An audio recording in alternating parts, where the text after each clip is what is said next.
Alright y'all, so today in this video I want to kind of review more of an older comic than I usually review. That is, of course, we're going to be talking about the New Teen Titans Volume 1 with written by George Perez and artwork and other features from Mark Wolfman and Romeo Tagul. So this comic, I heard about it a little bit and I've been kind of getting into more and more Teen Titans stuff. I recently just wrapped up the New 52 Teen Titans on the channel. And I heard a little bit about this comic, and from what I know, the New Teen Titans was kind of where the series exploded in popularity.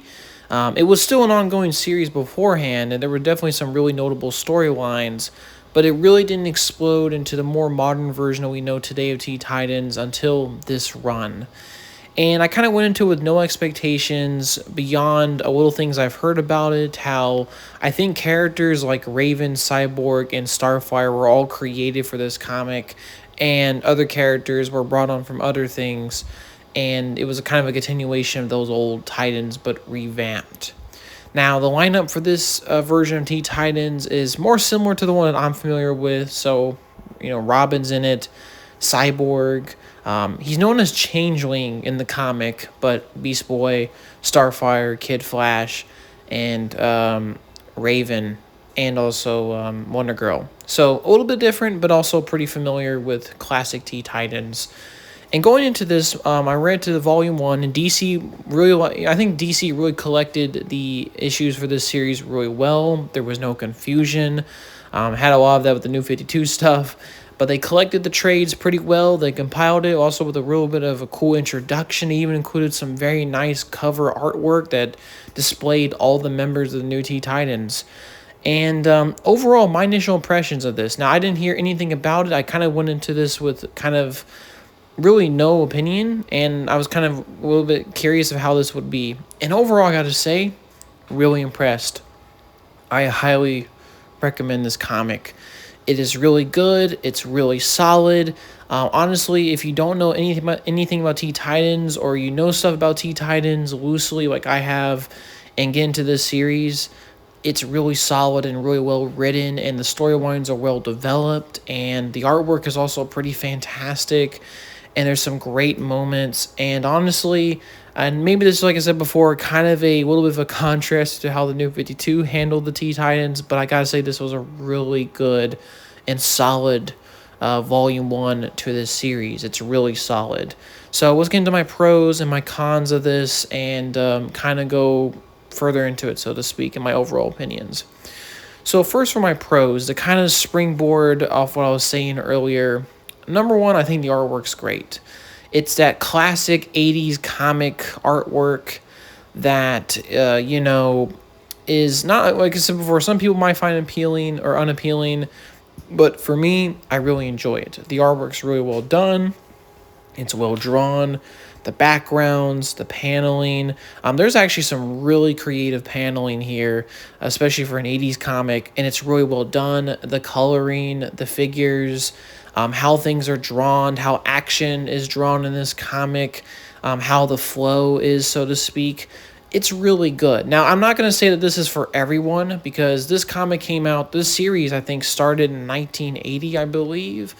And I gotta be honest with you, this style of comic, which is, like I said, an older comic, it, is not for everyone, right? It's very wordy. Characters definitely like to tell you what they're thinking. Sometimes the writer likes to put little text boxes in that kind of describe events, kind of give you a sense of the atmosphere, so to speak. We also get tons of other dialogue between characters, dialogue explaining certain places and locations. It's a very wordy type of comic. And like I said before, if you, like myself, I may have read newer stuff, you might be thrown aback a bit just because of how wordy it is. And I think sometimes, and I will mention this in my cons, it creates a little bit of an unnatural vibe to it. But I really enjoy the writing for the most part. I really like how detailed it is. I like how the writer likes to go into depth about everything, about how characters are thinking, about characters' motivations, about the places, the environments, and in general, the creativity of the stories being told here. And I really like how it all plays out. There's a lot of really interesting things that are also different from most Teen Titans continuity. For example, Raven is actually the one that forms the Titans here. I know in most versions it's Robin that does it. It was really cool. And all these characters and the new members of the Teen Titans are all given some sort of depth here. Cyborg is angsty about the fact that he's been given a cybernetic body. He's mad at his father until eventually that arc concludes in a very touching issue about his father. You know, basically the reasons why he did so. We get a little bit of a background of how the hell that he got injured. Why he also, in his version, he builds the Teen Titans tower for them and his friends. And I mean, I thought that was really cool and really well done. And the arc of him coming to terms with who he is. And I think it ends off beautifully with the fact, at least in his volume, that he plays with a bunch of kids in the park that also have prosthetics and have to learn with what they have to live with. It's a really touching moment in the comic series. I mean, I was really shocked how depth and how much deep it was. And this kind of goes for all the members of the Titans. Starfire gets a really cool introduction and backstory here. We learned that, you know, she was like a kind of a princess on her planet. She's kind of given away by her family in an attempt to not basically extorted by this criminal organization of aliens called the Citadel. And we got to go through a whole arc of her being a slave. She eventually becomes free. She's completely new to Earth, completely new to a lot of stuff. Typical things if you understand about Starfire, but it's really great stuff and it's really well done and I like it. Raven also probably has one of the most interesting arcs, especially since she's the one that actually forms the Teen Titans here. But she kind of goes through an arc and, you know, we get this whole storyline with Trigon, which is kind of a classic Teen Titans storyline at this point. But this whole thing with her trying to stop her father from entering into the dimension and stealing Earth, so to speak. And we get a whole backstory of how she came to be. She was raised by these pacifist monks. Her mother is one of them.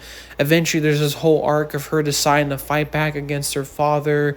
Literally fighting against the fears in her own mind. Her mother kind of going against all of her beliefs to stop well, not her father, but Raven's father, Trigon. It's just a brilliant storyline, right? The whole Trigon storyline in this is really well done.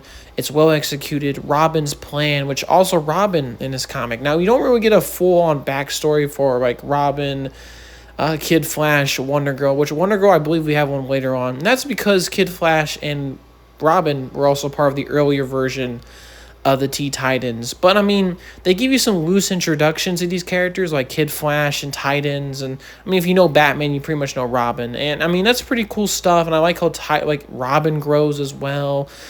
Kid Flash, to a certain degree, kind of grows throughout the comic.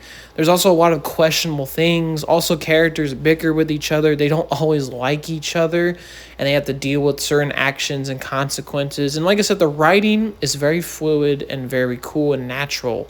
It felt very much like teenagers, which makes sense. I mean, these are all teenagers in a superhero team with extraordinary powers. But just like I said, really cool stuff and really enjoyed. I can go on and on. I mean, like I said, the Trigon storyline with Raven was really cool.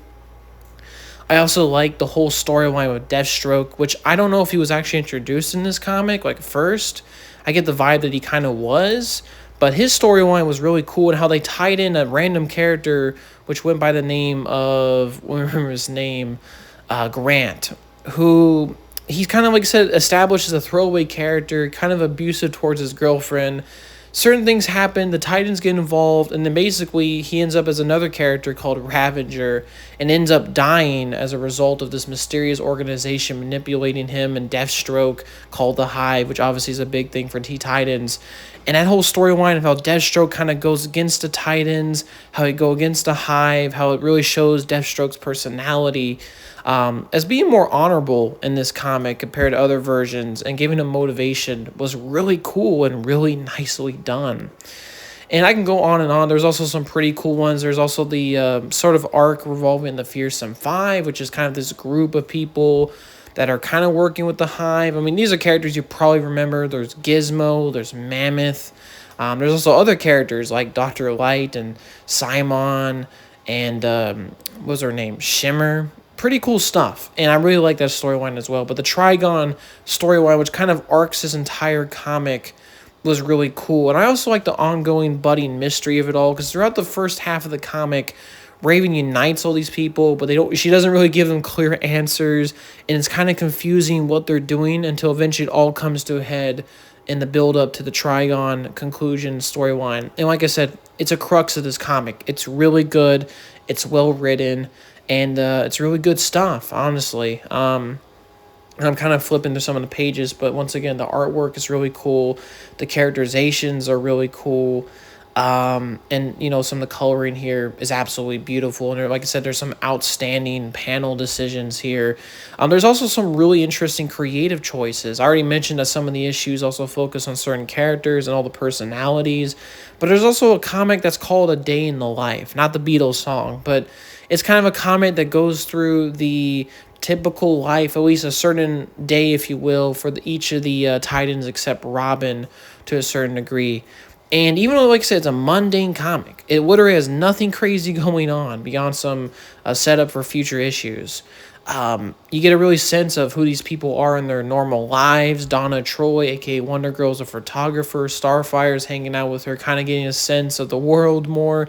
Cyborg, like I mentioned here earlier, kind of concludes with this beautiful storyline with him playing with these kids with prosthetic arms. Also a pretty sad part of it where his longtime love interest kind of shoos him off because of his appearance. And there's that whole thing with Cyborg's appearance and how he has to live in the real world. Changeling's also there. Raven's storyline with attempting to save a bomb attempt at a school. And she does this, but also kind of goes beyond this certain limit they established because his whole power with Raven, she can separate her human self into a soul self, and she can kind of do things that other characters can't. And she goes on this whole limit, but to kind of make a very long story short, she basically realizes it's a manifestation of her fears and doubts. And if she can literally have courage in herself and beat them, she can actually go back to her human self and go maybe a little bit beyond that 5-minute limit, which that was a really cool and interesting part. And like I said, that's the last issue of this volume. And it's just really well done. It's really creative. And even though it's so mundane, it's just kind of an example of how really good some of these storylines are in this comic and how some of these things are really well built. And I can go on hours about this. I think it's really solid. It's really good overall. Now I'm going to go quickly into my cons because I do have some cons with this, but not too many. Like I said, this is a continuation of the old Titans version, so like the 70s and 60s one. And I would have liked a little bit more backstory, at least a little bit more of a deeper backstory for Wonder Girl, which I'm sure they're going to do, but Kid Flash and Robin, just a little bit, a tad. I feel like if you're going to do issues and origins for all of them, might as well do them for them. Even though they do give you enough of a backstory on them, I think that would have been well done for the most part. And like I said, the comic is a little bit old and aged and a little bit of wordy. And there's some elements of it I think are really cool. I like how well written it is and how well fleshed out everything is. The only thing I could really complain about is there's sometimes moments where characters are kind of just explaining either to themselves or just really going overly into detail of what they're doing. And it's kind of weird because they're saying it out loud. And most cases, this would be, like, for example, you're picking up a cup to do this thing. Like you're drinking a cup of water. Or you're trying to walk to this door to do this certain thing. Sometimes characters, will say that out loud, and that part of it felt unnatural because most people don't talk like that, don't act like that. So that part of it was a little bit weird, and that adds, like I said before, to some of the wordy nature of the comic, which I think, for the most part, is good and adds a lot of depth and detail and intent. And I mean, like I said, it's just kind of a casualty that these are older comics. I mean, this comic started in 1980, and I mean, you're talking about a comic that's over 40 years old. So obviously a completely different vibe and writing style, but I still want to mention it. Like I said, there's some parts of it that do show its age, but I don't think it's a huge complaint about the comic. It didn't really too much detract from the experience, so to speak, of it. And I still highly recommend this, especially with the New 52 stuff and other T-Titans versions I've seen. So to kind of quickly wrap it up, the New T-Titans, Volume 1, highly recommend. Despite some issues with the wording and the age of stuff, This is a really solid and interesting beginning to really the more modern version of the Teen Titans. If you don't know anything about a lot of these characters like I did, this is a great starting off point. There's some really great storylines that are really well written, very fluid, and really well executed here. And I think this is a really, really solid run. So yeah, that's my thoughts on the new Teen Titans. Highly recommend it. If you're into Teen Titans at all in DC Comics, definitely check this one out. And yeah, that's my thoughts on this volume. Hopefully you all have a good day, and peace out, y'all.